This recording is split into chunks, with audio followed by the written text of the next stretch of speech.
계시록 21장 3절 내가 들으니 보좌에서 큰 음성이 나서 이르되 보라 하나님의 장막이 사람들과 함께 있음에 하나님이 그들과 함께 계시리니 그들은 하나님의 백성이 되고 하나님 신이 그들과 함께 계셔서 모든 눈물을 그 눈에서 닦아주시니 다시는 사망이 없고 애통하는 것이나 고가는 것이나 아픈 것이 다시 있지 아니하리니 처음 것들이 지나갔습니다. 이 말씀은 창조 경륜의 성취를 말하고 있습니다. 창조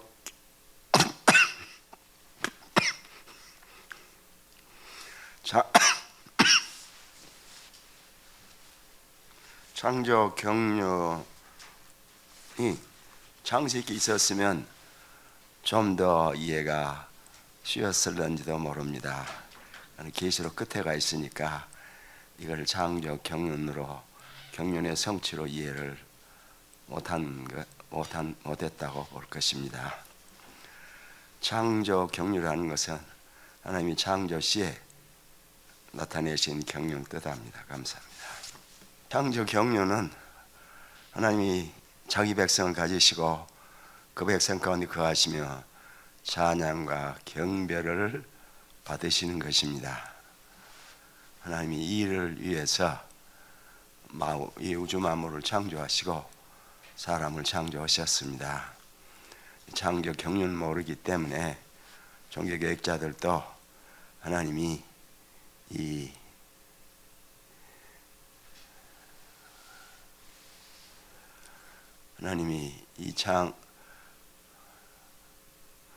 창조에 나타낸 그의 지혜와 권능을 즐기는 것을 창조의 목표로 삼았습니다. 종교개혁자들이 그랬어요. 하나님이 광대무변한 우주를 창조하셨습니다. 이 우주가 얼마나 넓은지 얼마나 오래된지 별이 몇 개인지 아직 아는 사람이 없습니다. 대개 말하는 건 다 추정치에 불과합니다.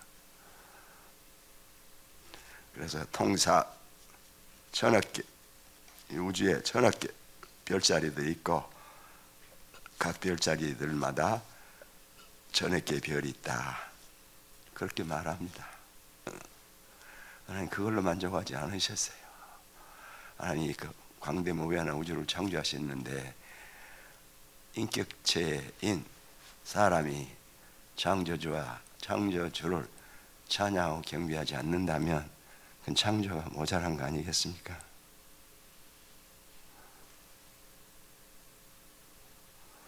그래, 이제까지 이 신학을 할 때도 계시에서 신학한다 그렇게만 말했지, 계시에서 신학함으로 계시는 다 동등한 하나의 말씀으로 인정을 해서 특히 칼빈의 경우에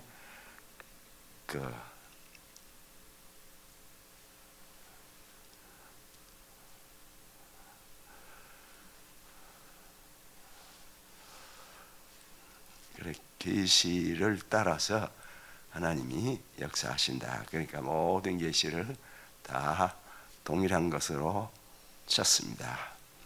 그런 게 아니고 하나님이 처음 창조를 하실 때 창조 경륜을 가지셨어요. 그 경륜이 하나님이 그의 백성을 지으시고 그 백성 가운데 거하며 찬양과 경배를 받는 것입니다. 처음에 이 부분이 명시되지 않았어도 계시록은 창조 경륜의 성취로서 그 일이 이루어졌음을 제시하고 있습니다. 하나님이 이렇게 광대무변한 우주를 창조하셨는데 이 우주를 이렇게 창조하신 것에 대해서 사람이 혹은 영적 존재가 하나님을 찬양하고 경배하지 않아서는 그 모자란 거죠.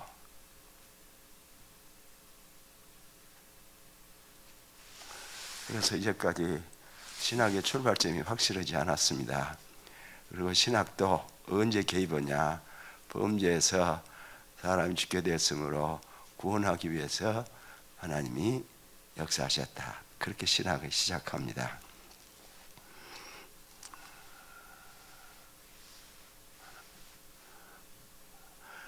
하나님이 자기 백성을 가지시고 그 백성을 거하시며 찬양과 경배를 받으시기 위해서 사람을 지으시기로 하셨습니다. 사람을 지으시되 남녀로 지으심으로 많은 백성이 생산하도록 하셨습니다.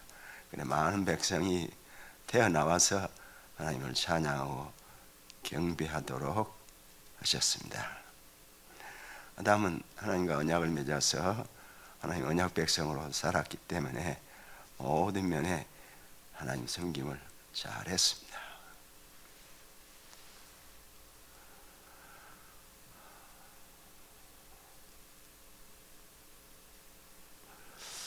어젯밤에 잠을 잘 못 잤어요. 1시간에 몇 번씩 화장실을 갔습니다. 그래서 이렇게 말이 빨리빨리 이어져 나오지 않습니다. 하나님이 자기 백성을 가지시고 그 백성 가운데 거하시며 찬양과 경배를 받으시기로 작정하셨기 때문에 사람을 지으셨습니다. 지으시되 하나님의 형상으로 지으셨다고 했습니다. 하나님의 형상이 무엇이냐에 대해서 기독교 2000년의 역사에 하나님의 형상에 대한 견해가 많이 제출됐습니다.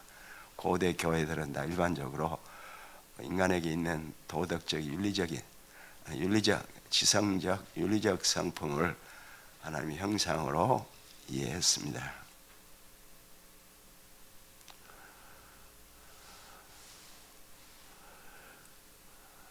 하나님은 자기 백성을 가지시고 그 백성 거대하시며 찬양과 경배를 받기로 하셨기 때문에 인간을 하나님의 형상으로 지으시기로 하셨습니다. 하나님의 형상은 저는 전에도 말씀했듯이 하나님이 인격으로 계시고 하나님이 신성 자체로 계시는 게 아니에요. 신성 자체로 계시는 게 아니고 인격으로 계십니다. 인격으로 계시면서 역사하세요. 인격으로 일하시면서, 그러니까 신성 자체로 계시는 게 아니라 언제 하나님의 인격으로 계십니다. 우리를 하나님의 형상으로 지으셨다는 것은 하나님의 인격인 것처럼 피조 수준에서 우리를 인격체로 지으신 걸 말합니다. 그래 하나님을 찬양하고 경배하는 일을 하게 하셨어요. 언약을 체결할 때에 그냥 체결한 것이 아니라 계명으로 언약을 체결하셨습니다. 창조주를 하나님으로 섬기도록 하기 위해서 계명으로, 선악과 계명으로, 그 선악과 계명은 하나님이 자기 백성을 지으시되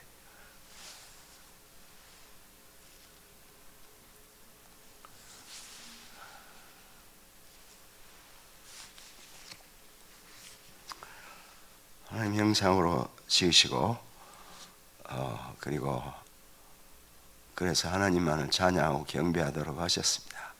언약을 체결할 때에 선악과 계명을 하셨어요. 선악과 계명은 그 한 나무에 선악을 아는 지식이 있다가 아닙니다.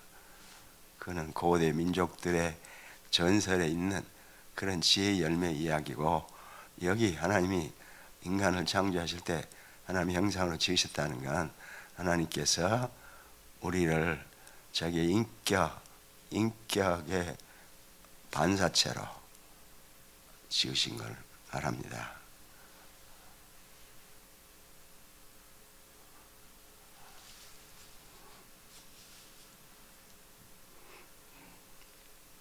근데 선악과 계명으로 체결하신 이유는 언약을 처음에 이제 인격체로 지으셔서 그대로 그냥 명령만 하셔도 되는데, 너도 하나님 창조주 하나님은 섬기라 이렇게 명령만 하셔도 되는데 그렇게 하지 않고 선악과 계명을 언약을 체결하셨습니다. 선악과 계명은 그걸 먹으면 그 안에 선악을 아는 지식이 있다가 결코 아닙니다. 선악과는 하나님이 그 선악 계명을 한 나무에다 매심으로 선악과 계명이 됐습니다. 하나님이 선악 계명으로 언약을 맺으셨습니다. 선은 창조주만을 하나님으로 섬기는 게 선이기 때문에 영생에 이르게 하신 것입니다. 그 하나님을 섬기고 거부하면 그것이 악임으로 죽음과 저주에 이르게 하셨습니다.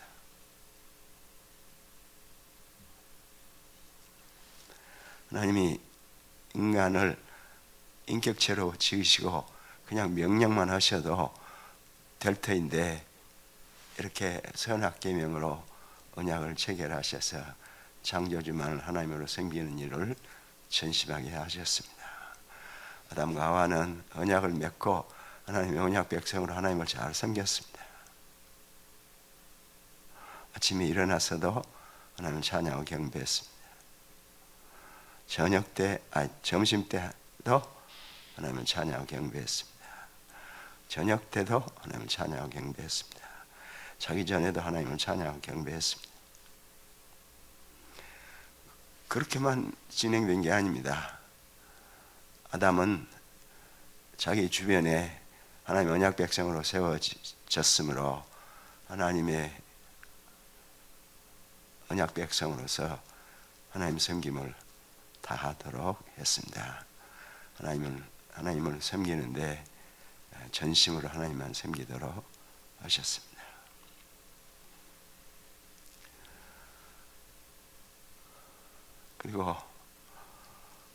그러니까 아담은 하나님을 잘 섬겼어요.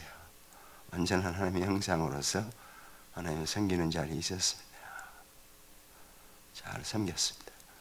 근데 얼마큼 지나고 얼마큼 세월이 지났는지는 모릅니다. 고대 교회부터서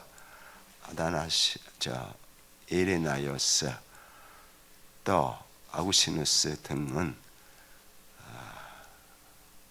금요일 날 창조가 마치는 날 저녁에 타락했다.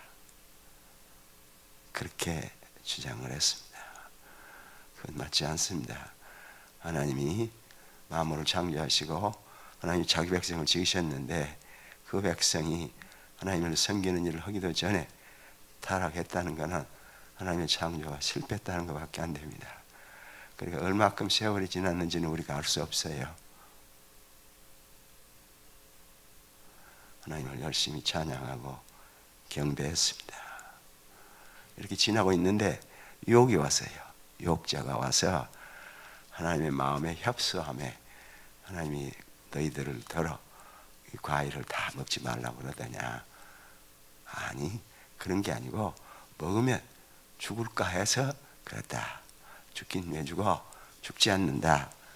너희들이 하나님의 형상이기 때문에 하나님의 형상으로서 선악 결정을 할 수 있다.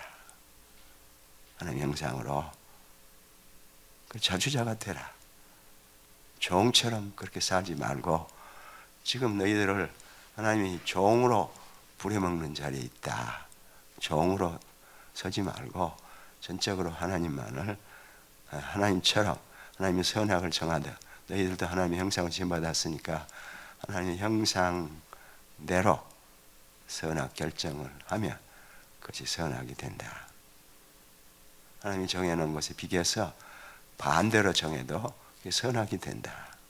죽는 게 아니다. 그렇게 욕을 하고 욕자는 떠났습니다.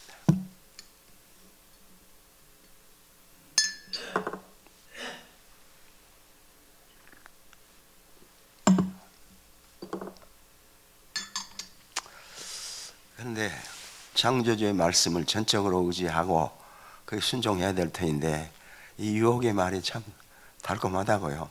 에고에 호소했어요. 너희들도 선악을 결정할 수 있다. 하나님만이 선악 결정을 하는 게 아니다.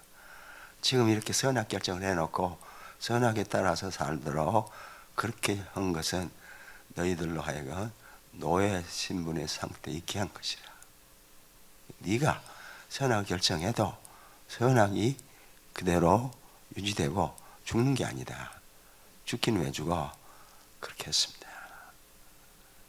그러면 한쪽 말은 창조주의 말이고 한쪽 말은 뱀의 말이고 피조물의 말이니까 이거를 하나님께 물어보고 결정했어야 되는데 그러지 못하고 이렇게 자기 스스로 결정을 했습니다. 선악과 계명을 따먹고 눈이 밝아졌습니다. 바로 이거구나.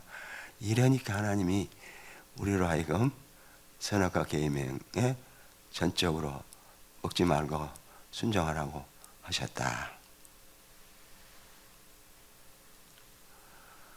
창조 세계에 반역이 들어왔습니다. 그건 반역이에요. 창조 세계에 반역이 들어왔습니다.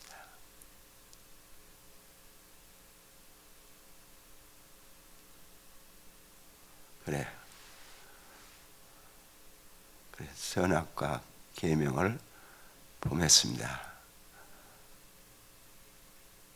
과일이 참 먹음직스럽고 보암직도 하고 지혜롭게 할 것도 같으니까 먹었습니다. 먹고 나니까 하나님 창조주의 명령을 어긋했다는 죄임을 깨닫게 됐습니다. 그 유혹자는 그렇게 해서 아담과 하와를 충동질해 놓고 그 자리를 떴어요. 계속 그 자리에 있는 건 아닙니다. 그래, 우리도 하나님처럼 선악을 스스로 결정하자. 그래, 하나님이 먹지 말라는 계명을 범해도 죽는 게 아니고 죽는 게 아니다. 그렇게 했습니다.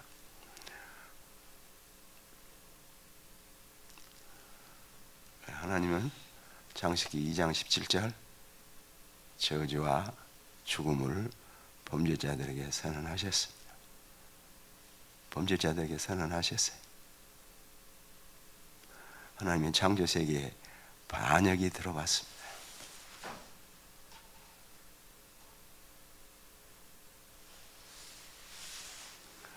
어떻게 이렇게 하나님의 선한 창조에 반역이 들어올 수 있습니까?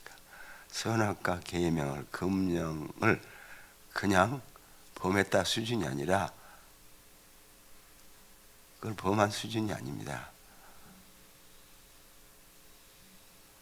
하나님의 저주가 임해왔습니다. 죽음이 선언됐습니다. 그러니까 아담의 범죄는 모든 인류의 범죄가 돼서 인류에게 다 전가됐습니다. 그러니까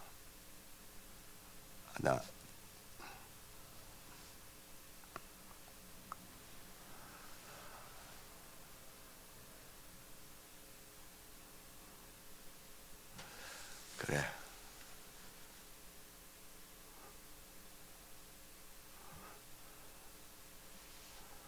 하나님의 선한 창조에 반역이 들어왔다는 것은 도저히 이해하기 어려운 일이지요.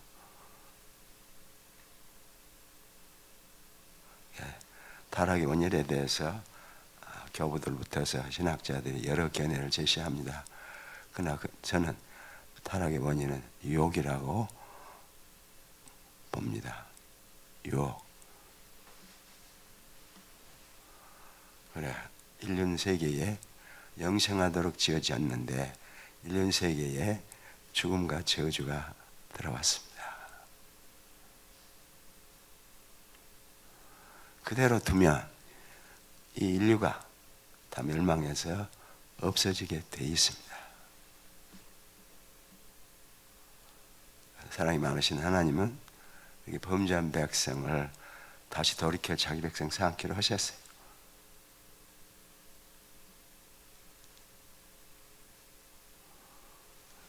다 자기 백성 삼기로 하셨을 때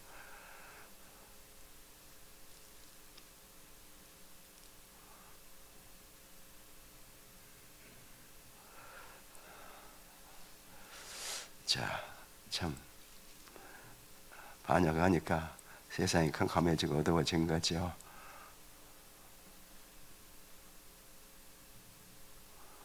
하나님이 언약 백성들을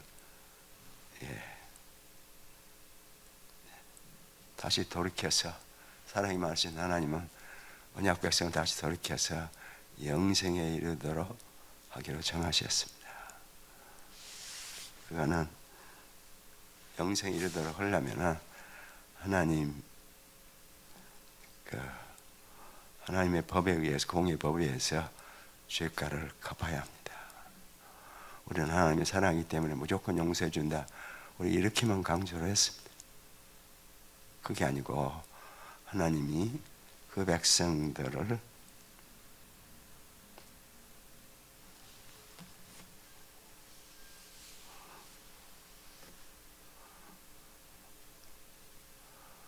그런데 하나님의 공의 법에 의하면은 사람이 범죄했으니까 범죄한 사람이 죄값을 갚아야 돼요. 그리스도의 구속 사역도 이 관점에서 이해해야 합니다. 하나님이 사람이 되시는 거는 범죄한 백성을 돌이켜서 하나님의 백성을 삼기 위해서 일이 이루어졌는데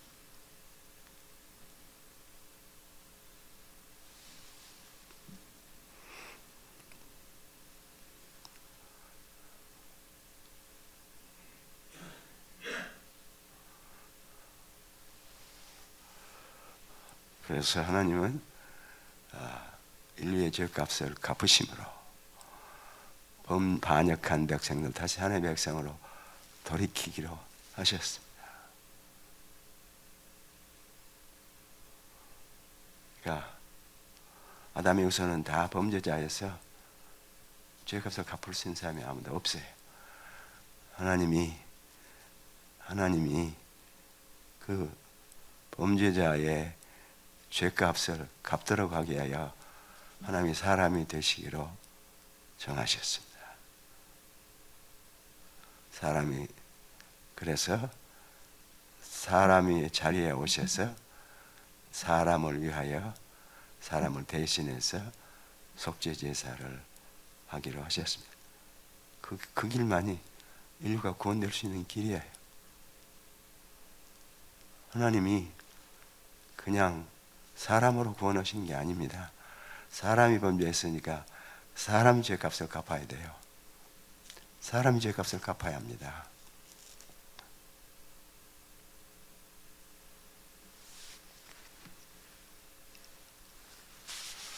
그래서 하나님이 사람이 오시는 통로를 마련하기로 하셨습니다.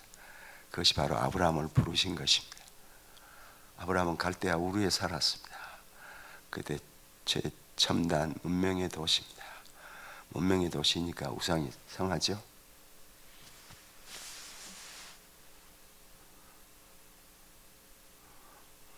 갈대아 우르에서 불러서 가나안으로 옮기셨습니다. 가나안은 변방이에요. 문화가 진행되는 그 중심지에서 멀리 떨어진 곳입니다.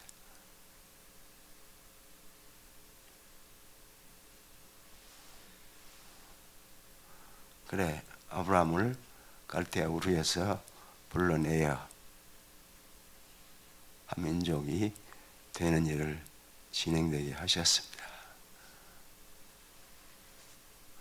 하나님이 아브라함을 불러서 가나안에서 한 민족이 되게 할 때에 가나안은 7 잡족들이 살고 있었습니다. 민족의 양육지로 적합하지 않아요.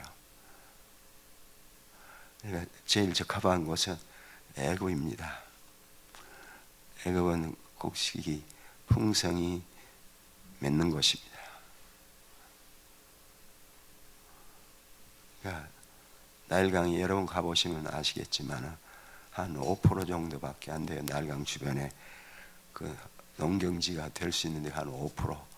근데 거기서 애굽만 먹는 것이 아니라 그 식량을 로마의 곡창으로 일을 했습니다. 시저가 애굽에 군대를 몰고 가서 물론 거기서 일도 벌리지만은 그거는 그렇게 여자의 탐해 가지고 일이 생긴 일이 아니라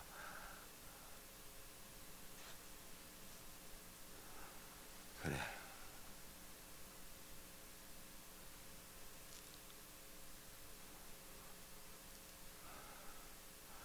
가나안에서 애굽을 고센 땅을 민족의 양육지로 정하셨습니다. 거기가 제일 비옥한 땅이고 애굽의 중심지에 있어요. 거기서 식량 걱정 없이 식량을 먹고 무럭무럭 백성들이 자라나고, 그래서 많은 사람들이 출산되게 하셨습니다.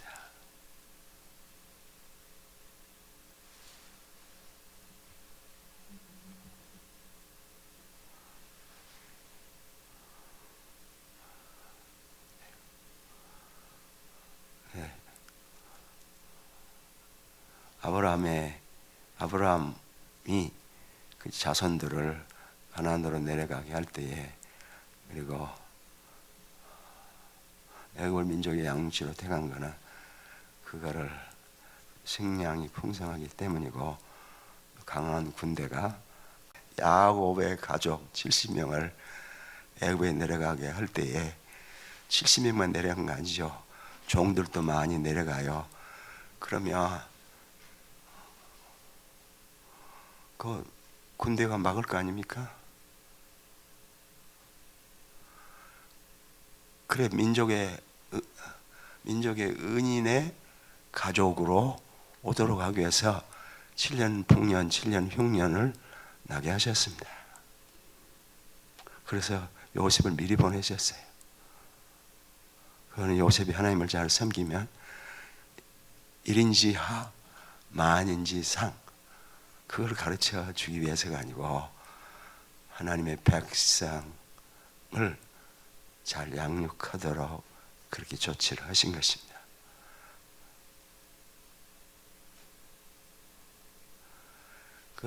그래서 7년 풍년 다음에 7년 흉년이 극심하니까 사방에서 애굽으로 곡식을 사러 오는 거죠. 야곱도 소식을 다 들어요. 가라가 그 일대가 전부 다 흉년으로 감당할 수 없을 만큼 험할 때 하나님께서 요셉을 미리 보내사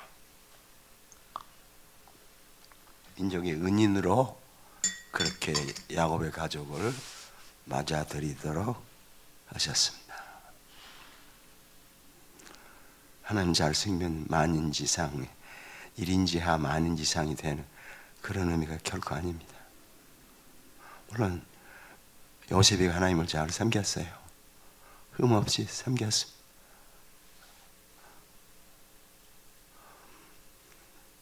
그래, 때가 차서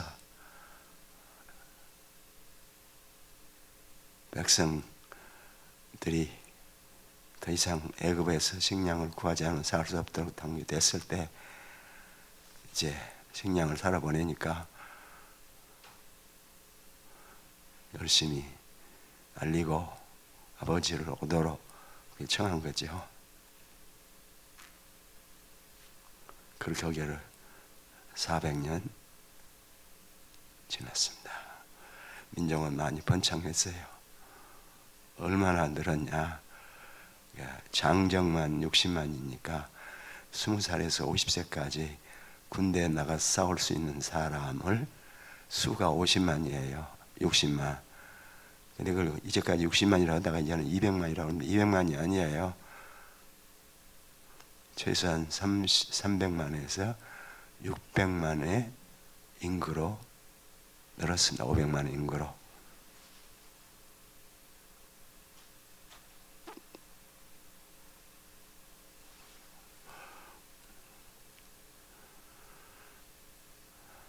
이제 이스라엘 백성이 애굽의 압제에서 신임하고 고생했죠. 하나님이 그 소리를 들으시고 그들을 구출해 내기로 하셨습니다. 그래서 모세를 보내셨어요.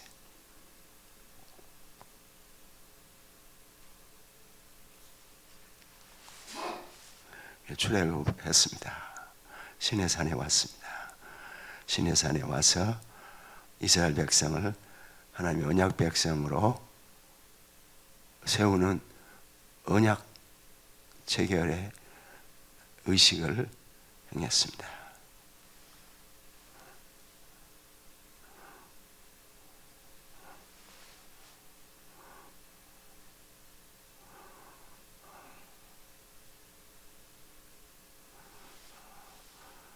근데 하나님이 유월절 어린 양을 잡을 때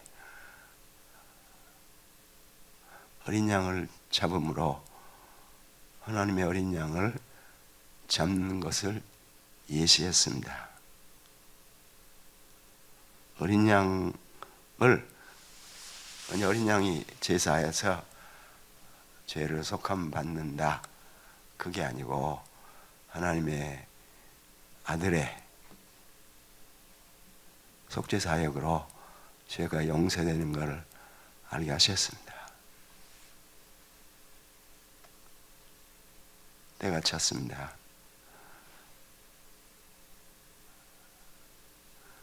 이스라엘 백성들이 하나님의 백성으로, 그리고 출애굽할 때에도 애굽의 백성들을 치고 장자를 치고 이스라엘을 장자의 자리에 세움으로 대신 속죄법을 가르쳐요. 거기서도 대신 속죄법을 가르치고, 그래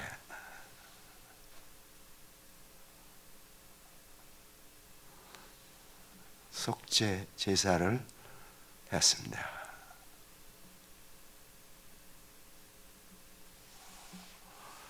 구약의 제사 제도는 죄를 속한 게 아닙니다. 하나도 죄를 속하지 않았어요. 그거는 예표이셨습니다. 오직 죄 용서는 히브리서의 말씀대로 예수 그리스도의 피 흘리심으로만 용서돼요.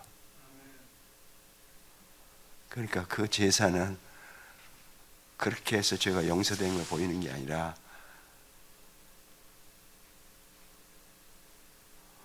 하나님이 이스라엘을 애굽 백성들을 잡아 제사할 때 애굽 이스라엘이 그 대신이 된 거죠.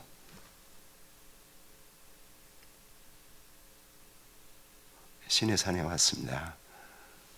거기서 하나님의 제단을 만들고 제사했습니다.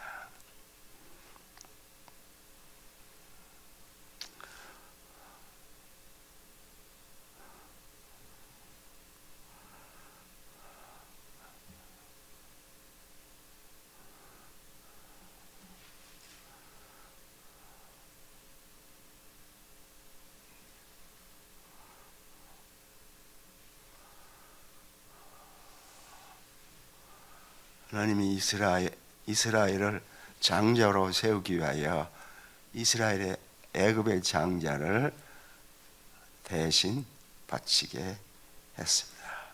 속죄 제사를 가르치는 거죠. 대신 속죄를 가르칩니다.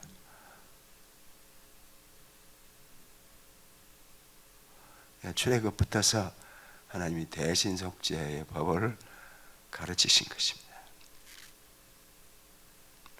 짐승의 피로 드리는 제사로는 처음 제사를 드릴 때만이 아니라 그 후에도 그 짐승의 피와 살로는 죄를 용서받지 못해요. 죄를 용서받는 길은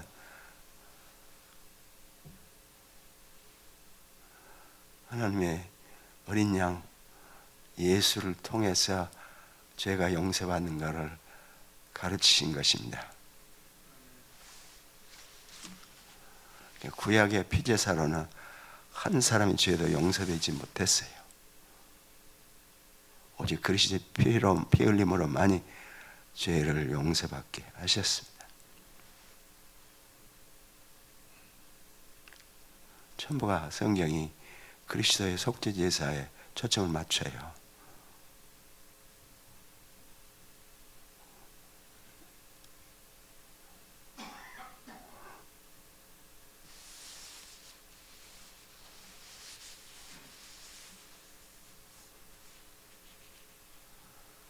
그리고 가나안에 정착했습니다. 속죄 제사 법을 잘 배우고 그거는 그 제사로 저희가 용서되는 게 아니라 하나님이 내신 제사의 법으로만 죄가 용서되는 것을 가르치는 법이었습니다. 대진속죄.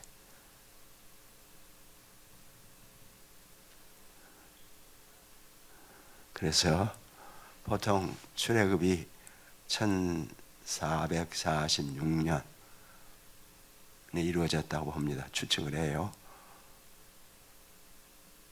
1446년 그때 속죄 이스라엘이 출애굽을 했는데 주전이죠.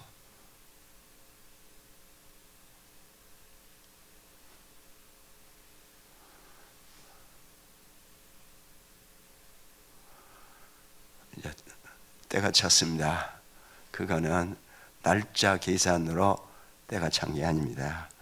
더 이상 이스라엘 드리는 제사로는 죄를 용서받을 수 없다는 것을 알게 하는 때가 찬 걸 말합니다. 또 율법 준수로는 도저히 의를 이룰 수 없다는 걸 깨닫게 하는 것이었습니다.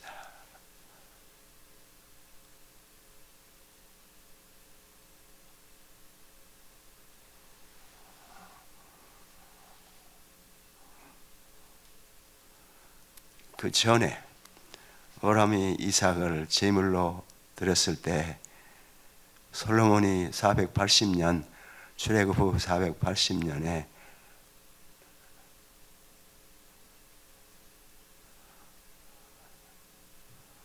속죄 제사가 이루어지도록 했죠.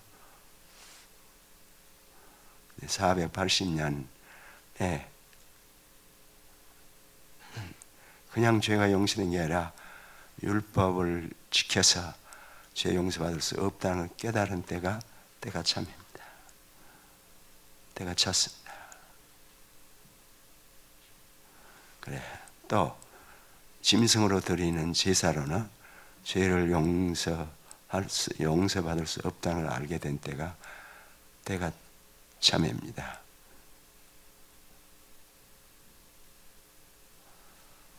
구약의 제사법에 의하면은 이스라엘이 구약의 제사에 의해서 죄 용서받고 영생 이루고 그런 게 전혀 아닙니다. 그리스도의 대신 속죄에 의해서만이 죄를 용서받고 구원에 이르게 하셨습니다. 때가 찼어요. 그거는 연대기의 때가 찬 게 아니라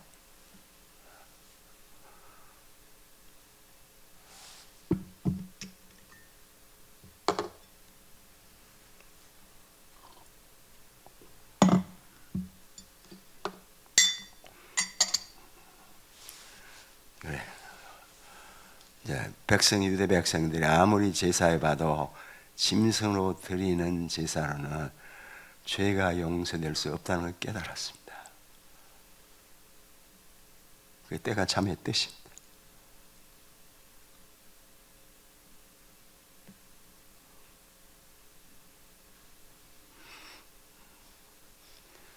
그런데 주님이 세례터에 나타나실 때 세례요한이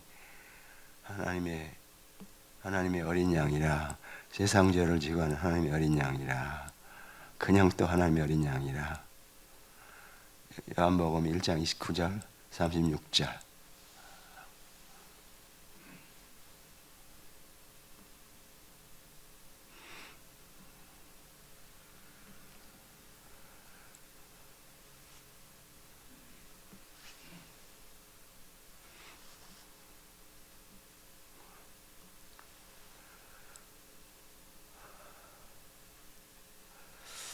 그래, 이스라엘 백성이 깨달은 게 그겁니다. 제사 아무리 해봐도 짐승으로 드리는 제사로는 죄가 용서되지 않는다. 그걸 깨달았어요. 그럼 어떻게 죄가 용서됩니까? 그건 하나님의 어린 양에 의해서만 죄가 용서되는 거죠. 그 일을 분명히 하기 위해서 예수 그리스도를 하나님의 어린 양으로 지목을 했습니다. 세례요한이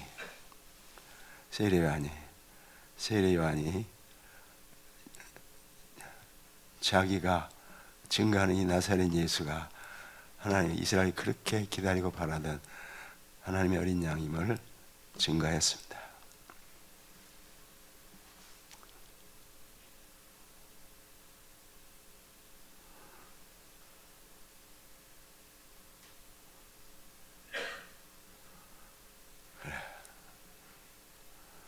그래, 제사장들이 유월절 제사를 할 때에 하나님의 어린 양을 잡는 일을 했습니다. 하나님의 어린 양을 잡는 연습을 했어요. 그러니까 그들이 성전 제사를 드리는 시간에 하나님의 어린 양을 잡아서 십자가에 매 달았습니다.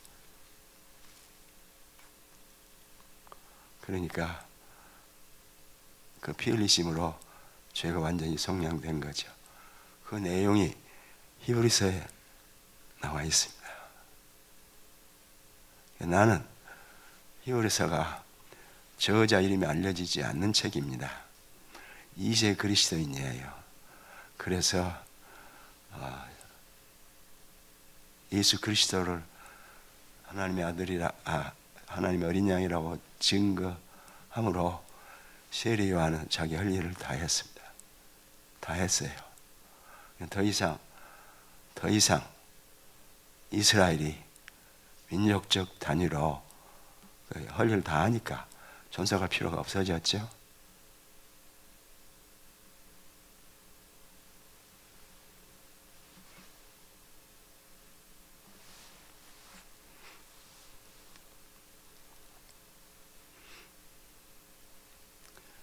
그런데 그 제사장들이 하나님의 어린 양을 잡아요.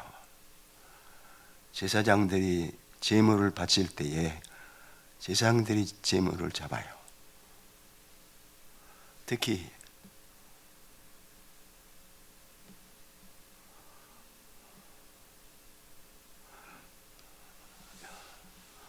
이스라엘을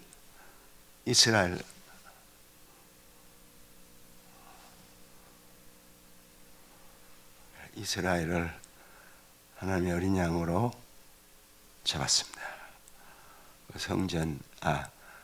그 어린 양을 잡는 그 시간에 하나님의 어린 양을 매달았습니다.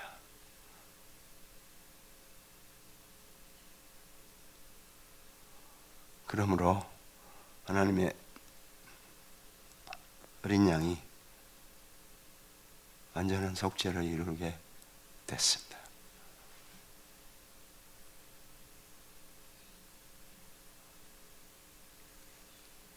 그때 더 때가 참입니다. 더 이상 율법으로는 구원에 이를 수 없다는 것을 절감합니다. 하나님이 대신 속죄 제사를 해요.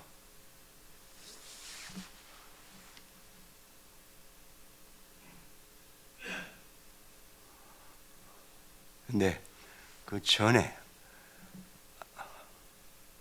이스라엘이 하나님의 백성으로서 하나님의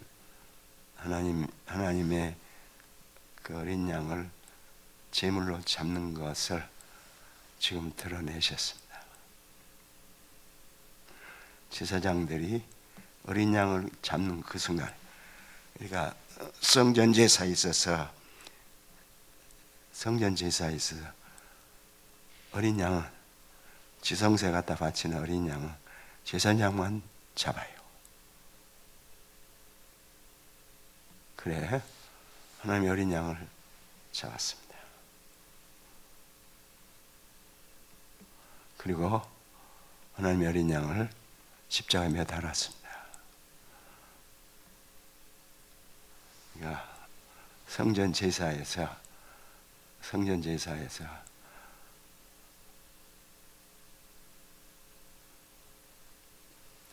하나님의 어린 양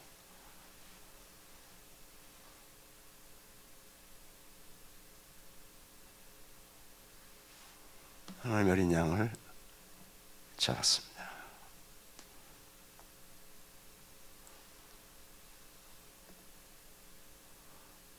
그래, 성전 제사에서 하나님의 어린 양을 잡아서, 그러니까 그 성전 제사에서 하나님 어린 양을 잡을 때에 하나님 앞에 바치는 제물은 레위인들이 잡는 게 아니라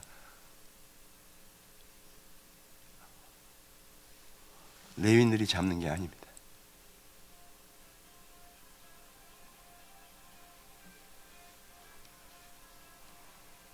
그래서 제사했습니다.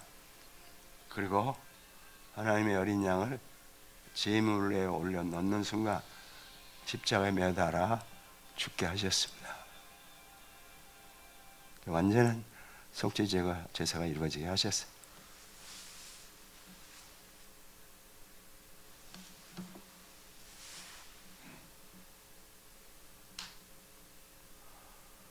그러니까 이스라엘이 제물을 잡을 때 보통 성소에 드리는 제사 제물은 그냥 보통 잡는데 하나님의 대제사장이 지성소에 들어가서 제물을 바칠 때 하나님의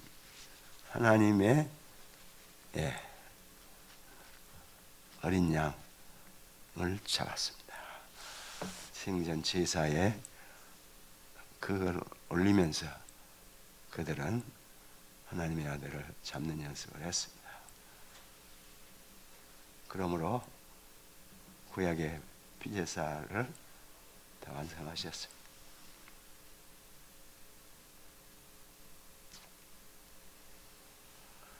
자,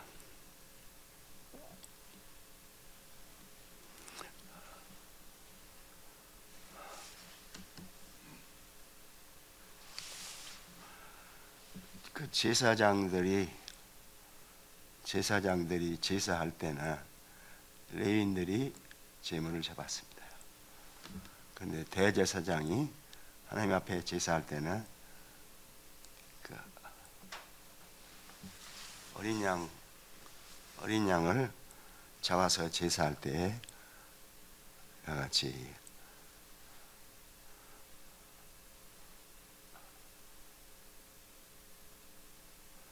그리고 아브라함이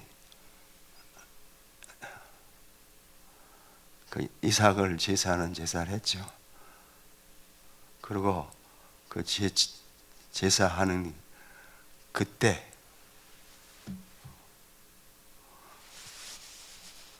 하나님의 어린 양을 십자가에 매달므로 이스라엘 모든 제사를 완성하셨습니다.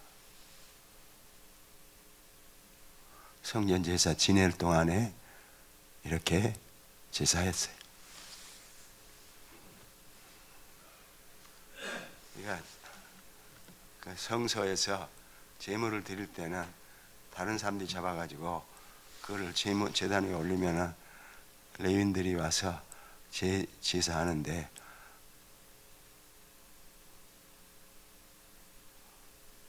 이렇게 하나님의 어린 양을 잡을 때 제사장들이 잡았어요. 예수 그리스도도 하나님의 제사장들이 잡았어요. 제사장들이 하나님의 어린 양을 잡아서 십자가에 매어 달므로 제사장은 자기 임무 다 했습니다. 임무 다 했어요.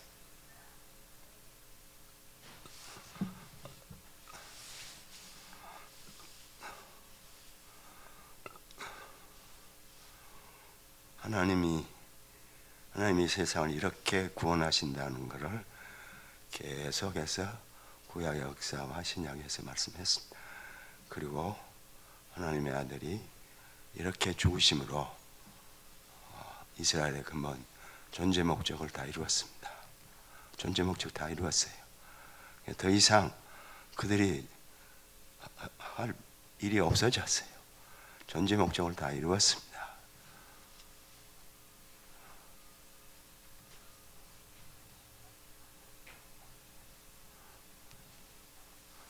하나님의 어린 양 예수를 십자가에 매어 달므로 유대인들은 자기들의 임무를 완수했습니다.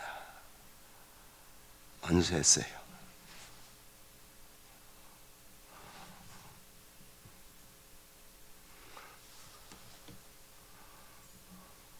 그러니까 하나님께서 디도 장군을 통해서 예루살렘 성전을 회복하셔야죠.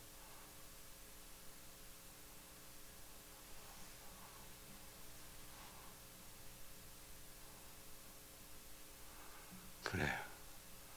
AD 70년에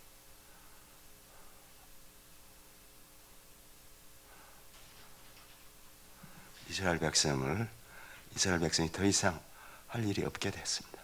자기들 존재 목적을 다 이루었어요. 그러니까 이스라엘 멸망시키는 건 당연한 일입니다. 유대인들은 그렇게 하지 않고 자기들대로 하나님 구원 경륜을 모르기 때문에 자기들대로 의견을 전결했습니다.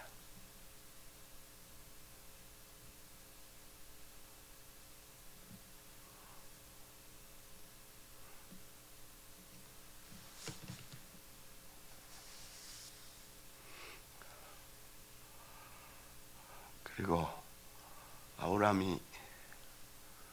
아브라함이 이삭을 제사했죠. 그거는 그리스도를 그 방식으로 속죄 제사하게 한다는 예표입니다. 누가 그렇게 그 자리에 가서 순종을 하고 할 수 있겠습니까? 불가능한 거죠. 네. 물론 아브라함이 이삭을 말할 때 얘야 하나님이 너를 죽은 것 가운데서 다시 살리실 것이라.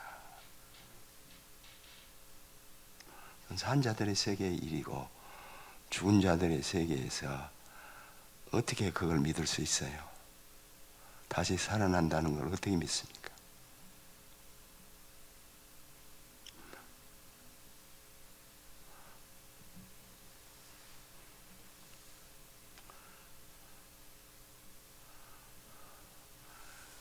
그러니까 아브라함이 이삭을 제사한 것은 그리스도의 속죄 제사를 예표한 것입니다.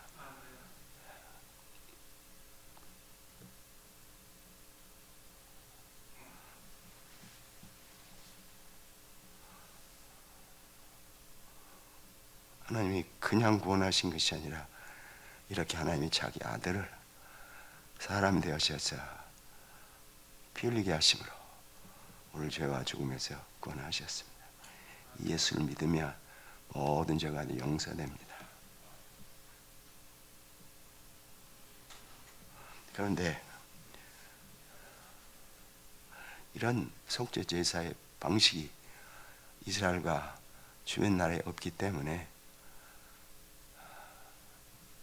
어려움이 많은 거죠.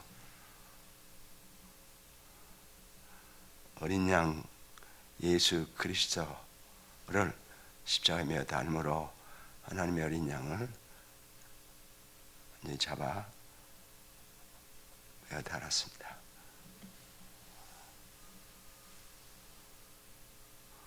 이 방식으로 하나님이 세상을 구원하기로 하셨어요.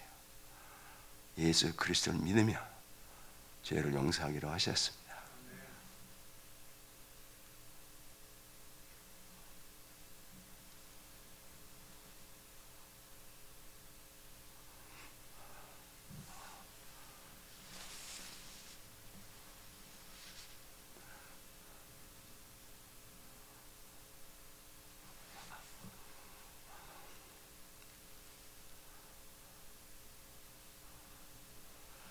그러니까 하나님의 창조 경륜이 그리스도께서 하나님의 어린 양으로 십자가에 매달림으로 완전히 성취됐습니다.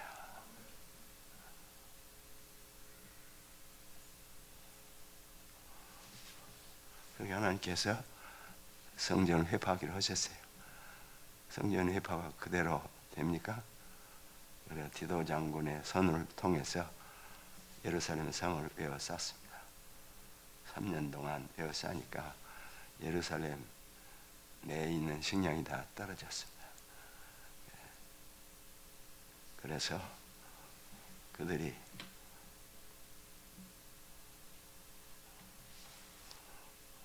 탈출해 나간 거죠. 탈출해 나갈 때 예수 그리스도를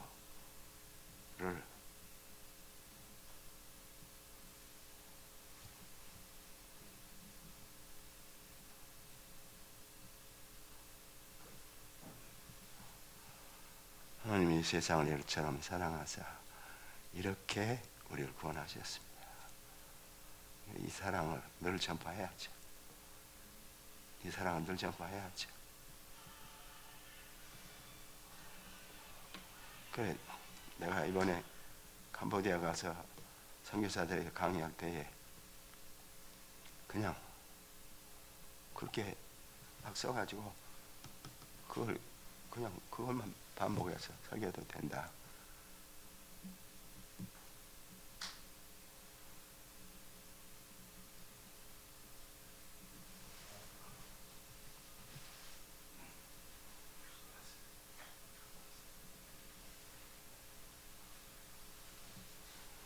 하나님이 이렇게 해서 세상 구원의 경륜을 온전히 성취하셨습니다.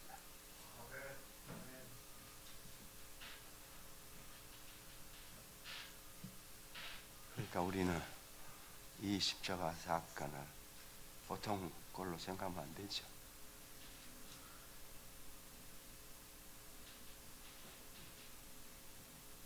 그러니까 찬송가에 보면은 그냥 그 속죄제사를 기념해서 어린 양이 제사하는 것을 이렇게 반복하는 일을 했습니다. 근데 유대인들은 성전을 할 때에 또 자기들대로 해석을 했습니다. 하나님이 우리를 멸하신 것은 우리도 악하지만 로마인들을 통해서 우리보다 더 악한 로마인들 정도 멸망시킨 건 무슨 뜻이냐? 주님이 재림하실 때 그들을 하나님의 어린 양으로 그렇게 하셨다.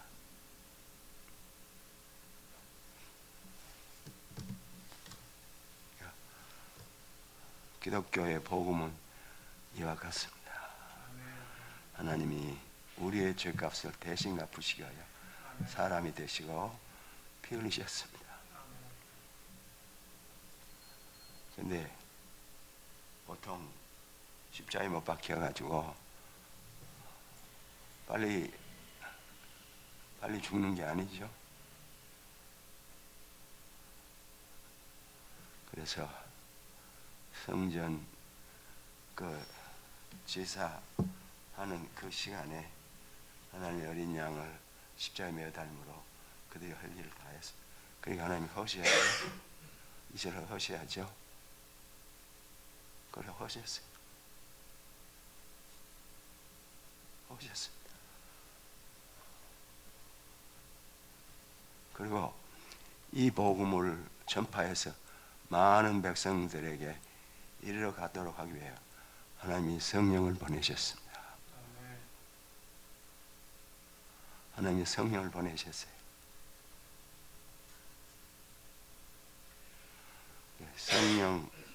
성령으로 이 복음을 증거하고 이 복음을 전파하게 하셨습니다. 이렇게 성령은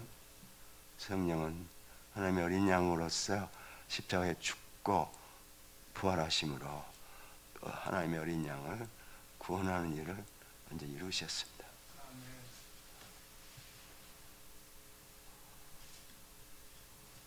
그러니까 십자가에 못 박힘이 그냥 단순한 죽음이 아니라 우리의 죄를 대신 속하는 속죄 제사입니다. 하나님 이 일을 역사 끝에까지 진행하세요. 이 일을 역사 끝에까지 진행하세요. 우리도 이 일에 적극 협동하며 우리도 하나님의 동역자가 돼요. 그러니까 예수 그리스도와 그의 구원사역을 늘 전파해야 됩니다. 다른 게 아니에요.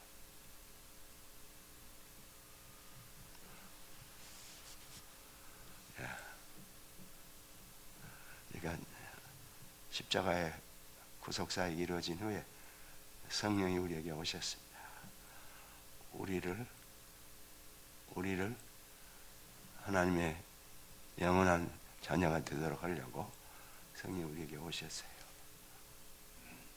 그러니까 다른 내용은 전하지 않아도 이 내용을 계속 전해야 합니다. 이 내용을 전하면 성령이 역사하세요. 성령이 역사하십니다. 여러분이 복음을 열심히 증거하면 성령과 함께 하나님의 동역자들이 됩니다. 그러니까 열심히 복음을 증거해야 할 것입니다. 여기까지 마치려합니다.